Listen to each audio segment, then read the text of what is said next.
হযরত সুলাইমান আলাইহিসসালাম অদ্বিতীয় ও অনুপম সাম্রাজ্যের অধিকারী ছিলেন।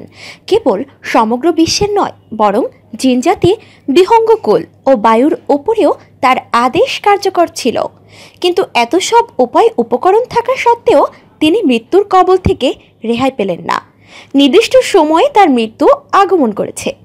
বাইতুল মুকাদ্দাসের নির্মাণ কাজ হজরত দাউদ আলাইহিসসালাম শুরু করেছিলেন এবং হজরত সুলাইমান আলাইহিসসালাম তা শেষ করেন। তার মৃত্যুর পূর্বে কিছু কাজ অবশিষ্ট ছিল। কাজটি অবাধ্যতা প্রবণ জিনদের দায়িত্বে ন্যস্ত ছিল। তারা হজরত সুলাইমান আলাইহিসসালামের ভয়ে কাজ করত।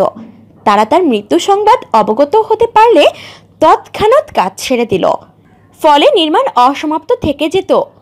হজরত সুলাইমান আলাইহিসসালাম আল্লাহর নির্দেশে এর ব্যবস্থা এই করলেন যে মৃত্যুর পূর্বক্ষণে তিনি মৃত্যুর জন্য প্রস্তুত হয়ে তার মেহরাবে প্রবেশ করলেন।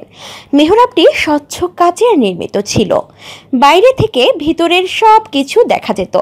তিনি নিয়ম অনুযায়ী ইবাদতের উদ্দেশ্যে লাঠিতে ভর দিয়ে দাঁড়িয়ে গেলেন, যাতে আত্মা বের হয়ে যাওয়ার পরও দেহ লাঠির সাহায্যে স্বস্থানে অনড় থাকে। যথাসময়ে তার আত্মা দেহপিঞ্জর ছেড়ে গেল, কিন্তু লাঠির ওপর ভর করে তার দেহ অনড় থাকায় বাইরে থেকে মনে হতো তিনি ইবাদতে মশগুল রয়েছেন। কাছে গিয়ে দেখার সাধ্য জিনদের ছিল না। তারা জীবিত মনে করে দিনের পর দিন কাজ করতে লাগলো। অবশেষে 1 বছর অতিক্রান্ত হয়ে গেলে বাইতুল মুকাদ্দাসের নির্মাণ কাজও সমাপ্ত হয়ে গেল।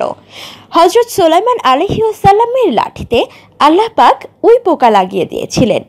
কোরআন পাকে একে দাব্বাতুল আরদ বলা হয়েছে। উই পোকা ভিতরে ভিতরে লাঠি খেয়ে ফেলল। লাঠির ভর খতম হয়ে গেলে সুলাইমান আলাইহিসসালামের অসার দেহ মাটিতে পড়ে গেল। তখন জিনেরা জানতে পারল তার মৃত্যু হয়ে গেছে।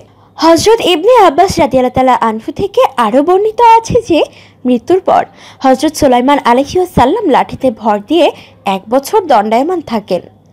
কতক রেওয়াতে আছে জিনেরা যখন জানতে পারল যে হজরত সুলাইমান আলাইহিসসালাম অনেক পূর্বেই মারা গেছেন, কিন্তু তারা টের পাননি, তখন তার মৃত্যুর সময় কাল জানার জন্য একটি কাঠে উই পোকা ছেড়ে দিল। একদিন এক রাত্রে যতটুকু উই পোকা খেলো সেটি হিসাব করে তারা আবিষ্কার করলো যে হজরত সুলাইমান আলাইহিসসালামের লাঠি উইয়ে খেতে 1 বছর সময় লেগেছে।